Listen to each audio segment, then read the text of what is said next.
Thank you, Ravi. Now, Ravi, he's gone. If I can please invite you to take a seat on the stage to moderate our first power-packed panel discussion. Did you know you were doing this? Yes, I did. Okay, good. Just making sure. This is a keynote session, Are You Getting the Most from Your Stack?, where we have chief marketing officers joining us from leading companies to share their thoughts on aligning their goals to their MarTech stack. Let's welcome Lianne Braganza de Silva, Chief Marketing Officer for Cigna Insurance Middle East and Africa.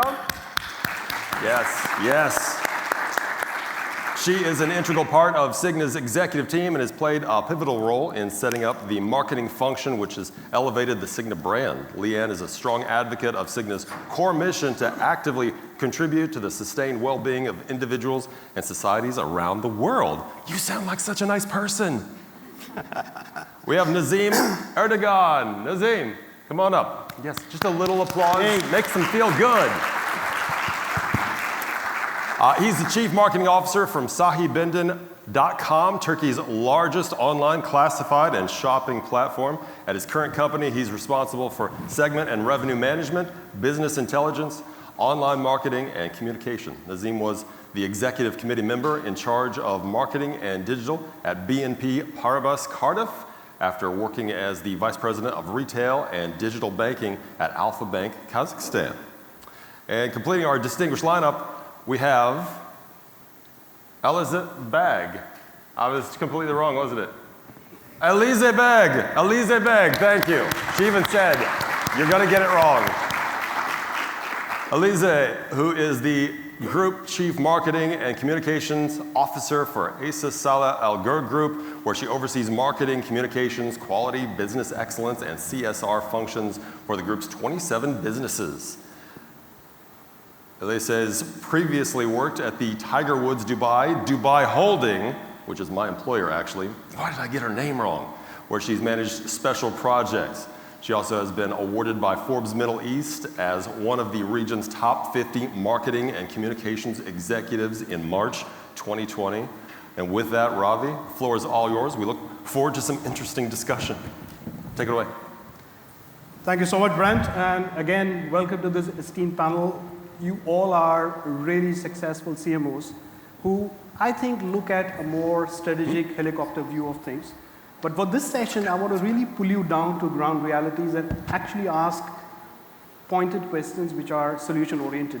So my first question is, in the last 2 years, how did your MarTech stack reshape? What are the kind of gaps you saw in your stack, and how did you go about filling them in? We'll start for the person who's closest to me, and then go ahead. Okay. Right. So thanks for that question. And thanks for having me here. Just for a bit of background as I answer these questions, Cigna is a health insurance and health services company, and we provide health insurance solutions to individuals, governments, and companies. So with that in mind, I would say our technology stack has evolved quite a bit, right, in the last couple of years, especially in the last 2 years as the pandemic caused consumers to change their behaviors at a far more accelerated rate. I mean, they say consumers change their behavior in what would have otherwise taken 10 years in 2 years, right? So e-commerce played a big part of that. Consumers were much more comfortable with being online and spending their money online. And of course, the age gap as well of consumers that were spending money also widened, right? I mean, older people who were generally skeptical about it got comfortable with it. So your technology has to adapt, and we've swapped out technology, we've added more capabilities to existing technology, but more than just the technology side of it, I would say a big evolution was the way we use our technology to extract data. And the data piece and how you visualize it and how you read it, that's the area that we started to put more focus on for us. All right. What about you? Yeah. Thank you. First of all, I am here. I am very happy to be here. And let me introduce Sahibindin.com a little bit, because maybe most of you are not aware, sahibinden.com. It is one of the biggest online classified company in Turkey. We have more than 60 million active users per month and more than 16 million active users for our mobile apps. And we are the fourth biggest, largest company in terms of the traffic in online classifieds among the world. So regarding your question, since we are a digital company, actually we are a little bit lucky because we have all data and big, huge data. What have been changed during the last 2 years? First of all, of course, I will answer your question based on our focus. First of all, we focused on rule-based marketing because we have 10 different categories, 10 different verticals, real estate, cars, etc. And we are very far away market leader in cars and real estate, but we are not market leader in C2C business, C2C listing business. So we focused on rule-based marketing because we are trying to engage our clients, our customers, users from real estate and cars categories to the C2C business, and we were not able to do this very well. So we decided to work with Salesforce, and we started to integrate their tool, rule-based marketing tool. So it is one of our main focus for last 2 years. And the other one was since we are a digital company, we focus on mainly search engine optimization tools. We are utilizing almost all tools related with it, the keyword ranking, etc. So this was the other one. The last one is data visualization. It's also very important for us. So these are the three focus area shaped our marketing technology during the last 2 years. So I just want to ask you a follow-up question. Since you said you're a digital-first company, so obviously you have an advantage. But in the last 2 years, your customer personas and their journeys have changed drastically, right?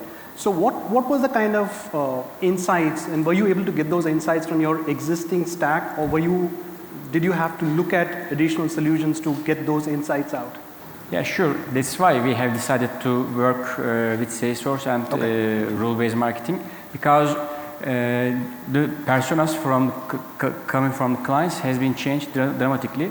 That's why we realized that we cannot utilizing our traffic to increase our engagement in C2C business, C2C category. That's why we decided like that. Great. Alyza.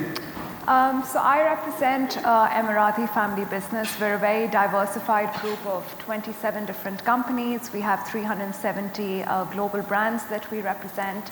And this last year has been a very interesting one for us. I know you're talking about the last 2 years, but 2022 has been very interesting for us because we've made the decision to internalize most marketing services from external agencies.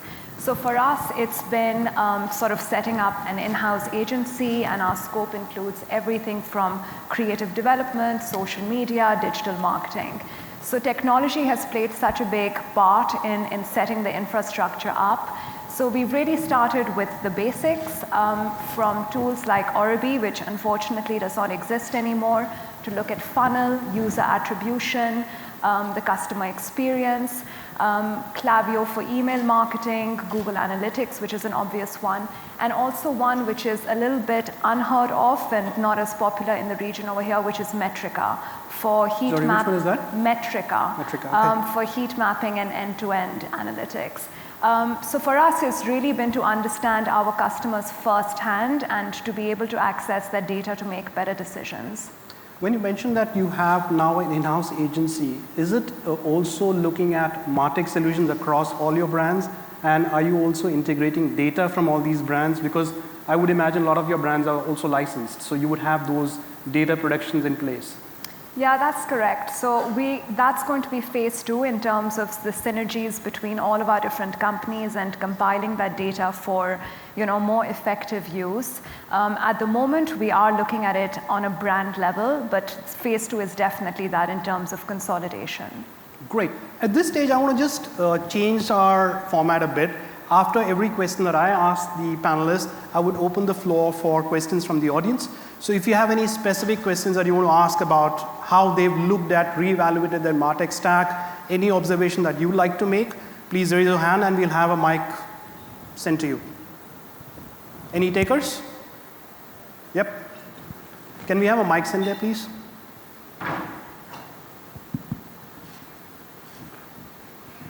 Hi, good morning.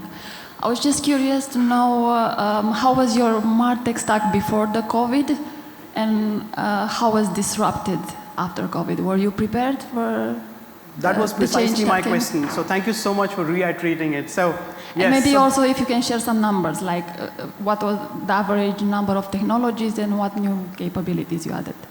Thanks. please. So COVID, especially from the healthcare side, right, and the health insurance side, it completely transformed how companies in the healthcare side responded to consumers. So an example of that is, if you think about what people were going through during, what was a very traumatizing, unprecedented time, they wanted more information, they wanted it quickly, they wanted to know how the pandemic was going to impact them. For those that, had people that were affected, they wanted to know what they could do, how they could do. So a lot of what we did was, firstly I'll say, no, we were absolutely not prepared, right? But what we did do is we adapted really quickly. And as a health insurance company, one of the things that you have to be mindful of is that technology can do a lot of stuff, right? But in our business, it's got to be the technology with the human connection. So people really didn't care about the technology so much when they're in an emergency situation. They wanted to talk to a doctor, they wanted to talk to a clinician. So it was, how do we adapt and evolve a technology to enable our clinical teams to have that human connection in the fastest, quickest way. And we ensure that we use technology to disseminate information quickly, but also make sure that it was sat in a central hub where people could access it. So those are some of the things that we did, to change really, really quickly. Great. I'll give you an example. When we speak to a lot of CMOs, there's a travel industry person who said that we were not able to sell, obviously, in the last 2 years, but we realized that there's a lot of content that we had on travel and destinations. So their investment was more of content management system. There are a lot of brands which said that, oh, social is so important for us, and they realized they don't have social listening tools. So again, the idea is to tell us, what did you discover in the last 2 years which is so pivotal and that was missing from your stack and which really you invested in? So regarding your question, actually what we have investigated regarding marketing tech, you are asking like that, as I understood. Actually, first of all, we decided to think about how we can utilize our huge data, because as I said, we have a lot of huge data since we are a digital company, and we see that we are not utilizing it. Therefore, for example, we have a real estate prices in Turkey in several cities, and we realized that we have a huge data about it, but we don't utilize, and how we can show this data to our users, because they are giving listings, they are post their listings with their price, and we see the price change among all cities in Turkey, and it's very important data. But we decided, we realized that we are not showing this data to our users. So we started with create an index about it, real estate index, and also we started to show on a map, because it's very important to visualize the data, in my opinion, because you can say the house price has increased 10%, 20%. Okay, it doesn't make sense only with number. And if you put on a map, Turkey map, for example, think about like that, a Turkey map, and price has changed in Istanbul 10%, price changed Antalya maybe 5%, and you can see how it differs. So it was one of our realization during this period. Data visualization is very important. Of course, it's also for our internal users and also for our external users. I think I can say like that, actually. It was one of main things. Anyone else? Any other? Yep. So this question is specifically for Alyza. So what are the challenges you faced when you went from the agency model to the in-house model, like any pushback that you've maybe received? And then what are the first-hand benefits that you've seen since you have this in-house model in place? That's a really good question. So there was pushback for sure, because our internal clients, which are the different businesses that we represent, had a level of comfort with working with an external agency which is established. I was part of the group. I have been for the last 12 years. So it was really about establishing credibility and showing what's in it for them. So I had the support of our group CEO, but for me, essentially, it was conducting a feasibility study. Does this make sense? Our mandate was very clear. We wanted to internalize to save costs, to increase efficiency, and to produce better quality. To start off, it was to show what is the difference. And in the first 3 months alone, and then in the first half, we've had incredible results in terms of much higher returns. Our cost savings are phenomenal.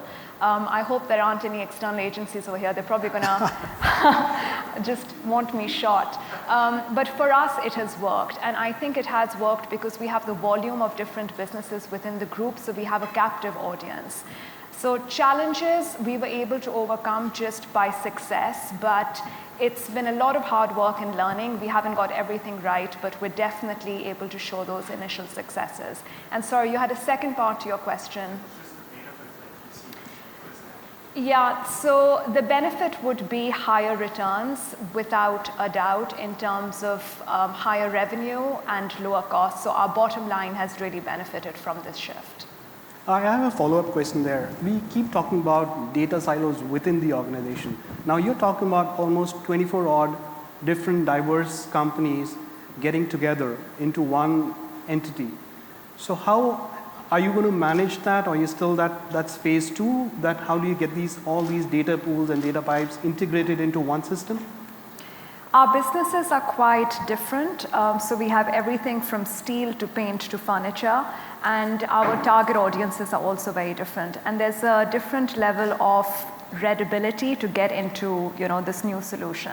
So we've started with retail first, and looking at each one of those sort of target customers, looking at data and really pooling it. Now we're going to start pooling it together for more effective decisions. But not all 27 are part of it now because we're phasing it out. Okay. I said 24, so yes, 27. All right, let me move on to the next question. So all of you have talked about data, and obviously the term goes, data is a team sport. We all know that. But the next step beyond data is analytics. Mm-hmm. And that is definitely a team sport where your CIO has to get involved, your CTO has to get involved so that there is sharing of this knowledge, data visualization, what insights you get out of the data.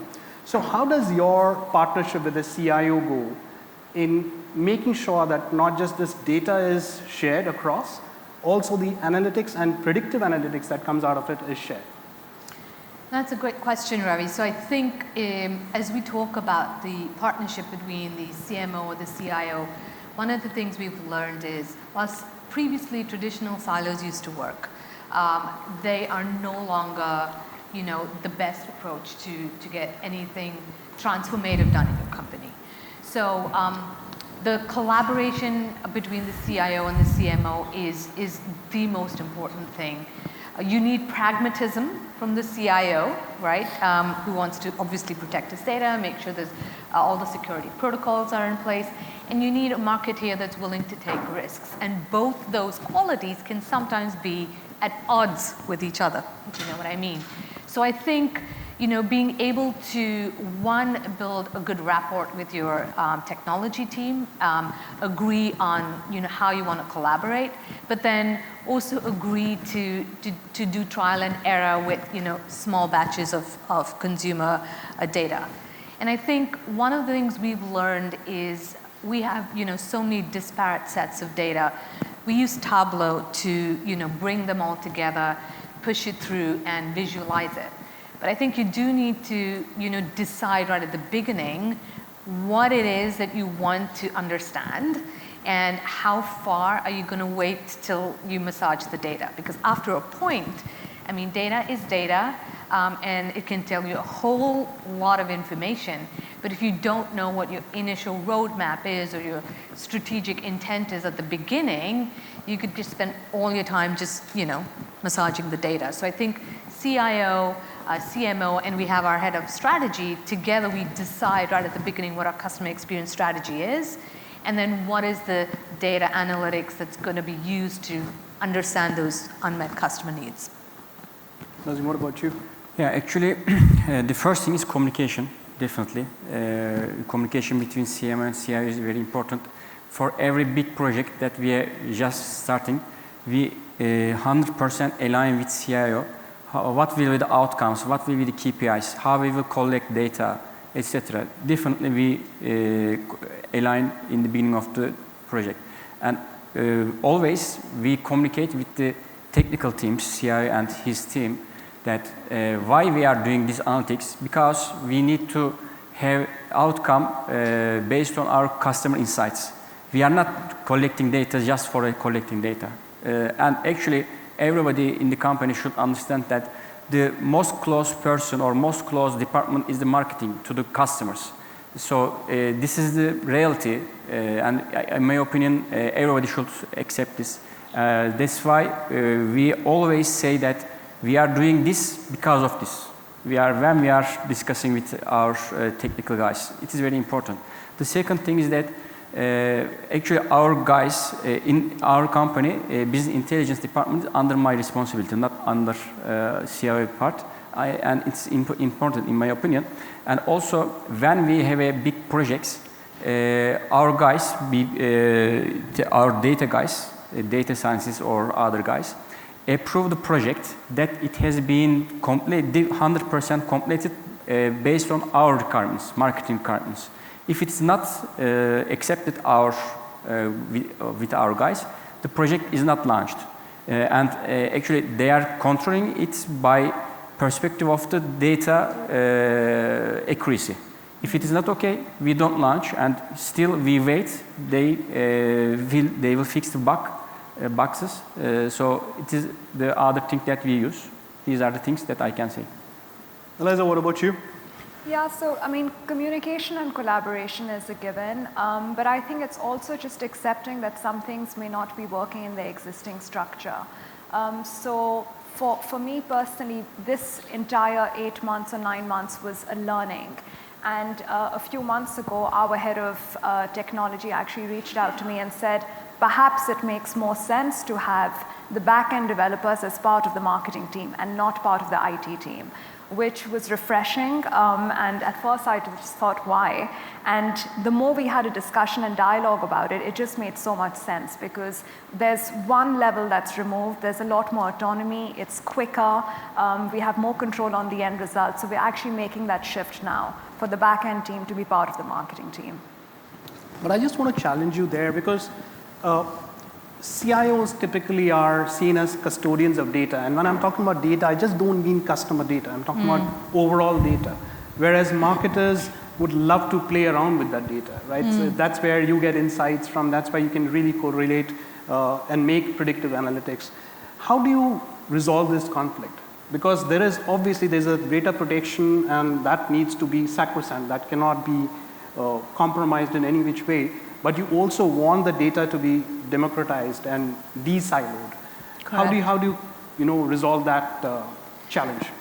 I think, it does not matter which department owns the data. I think what's important is, and especially for us in health insurance, like you said, data protection is the most important thing.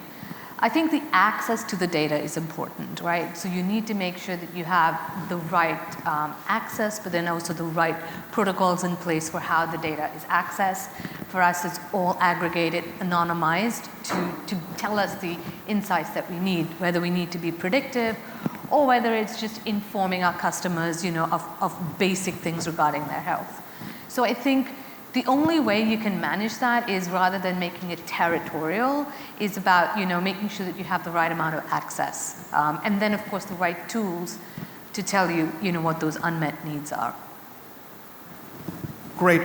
Any questions on how CIOs and CMOs can work together? We have someone right at the back.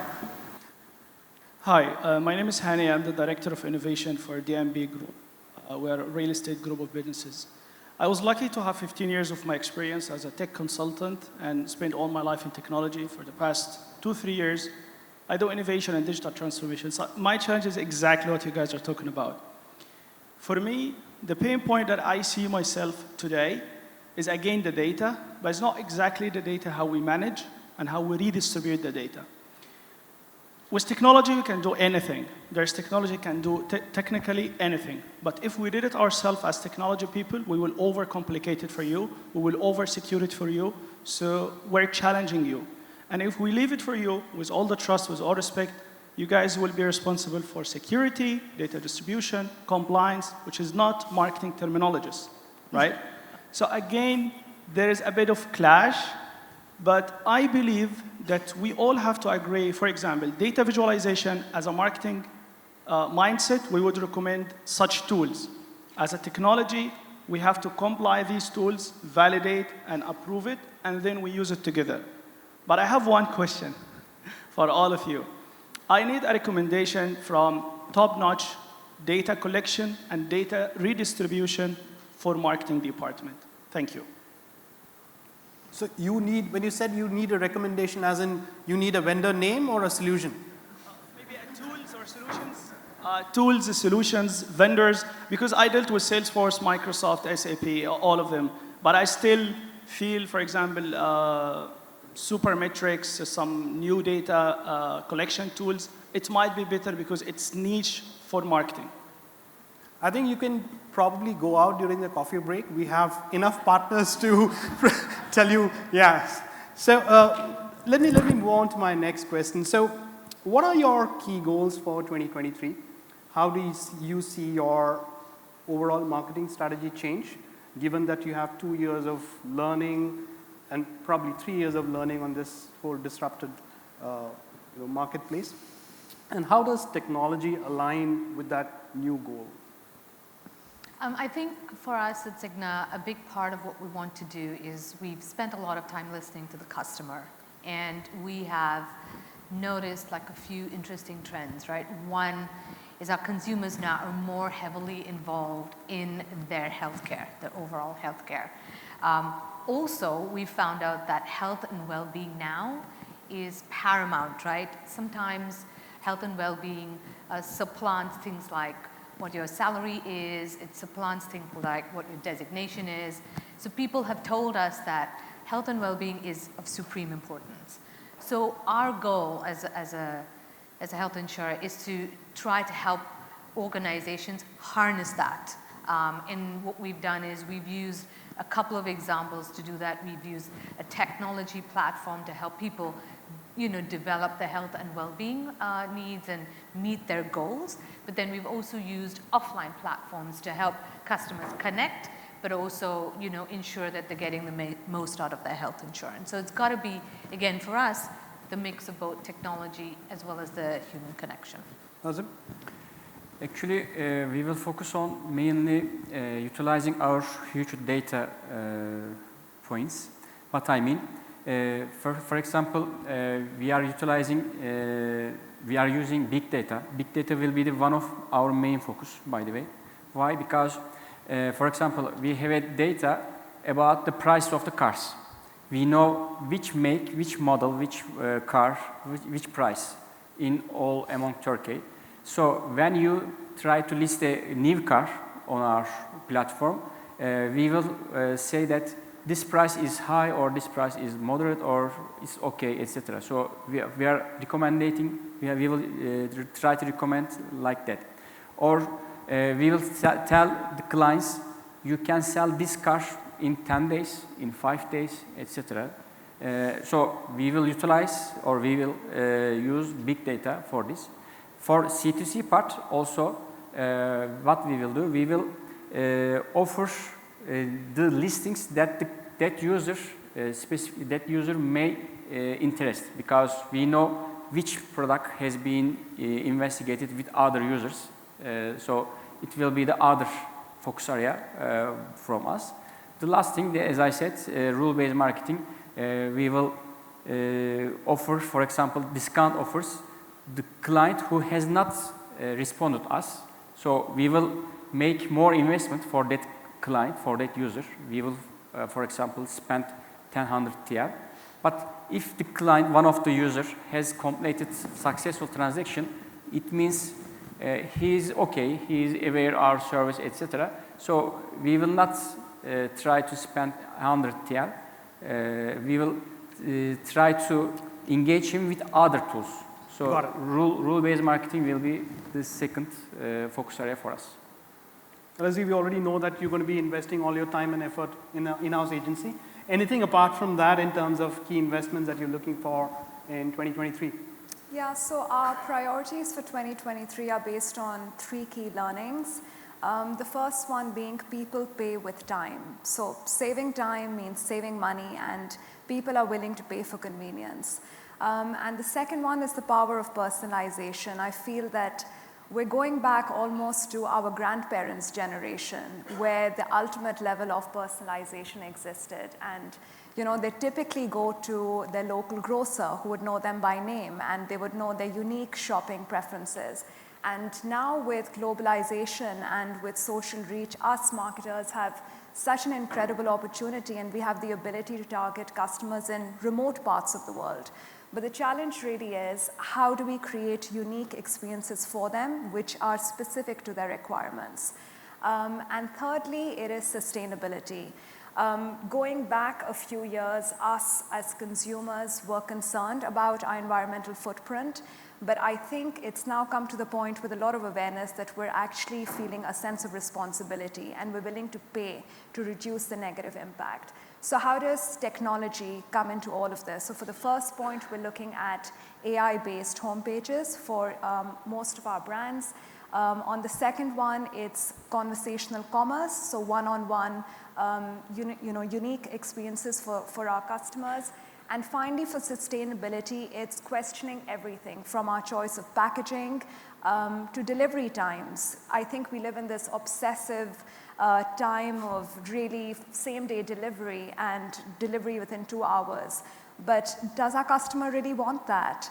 Perhaps they don't. Maybe it's a question of giving them the option.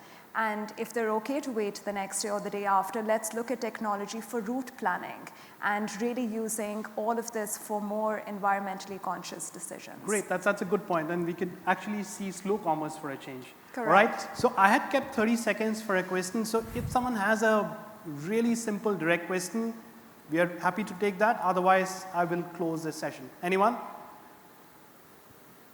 I know time's up. We just need 30 seconds. The mic's reaching you, yeah. Yeah, thank you. I just wanted to ask the panel in a few seconds to sort of share the prominence of experimentation, in particular as part of their MarTech stack. Is this something on your radar, being able to run A/B tests, for example, to figure out what works, what doesn't? Yeah, I think yes or no answers. Yes, experimentation is very important, and the willingness to agree to fail so that you learn. Super. Thank you so much for this amazing session. Thank you so much for being such a great audience. Thank you. Thank you so much. Thanks so much, Ravi. Alyza, Leanne, Nazim, and Ravi, thank you so much. One more time for our panel, please. Thank you.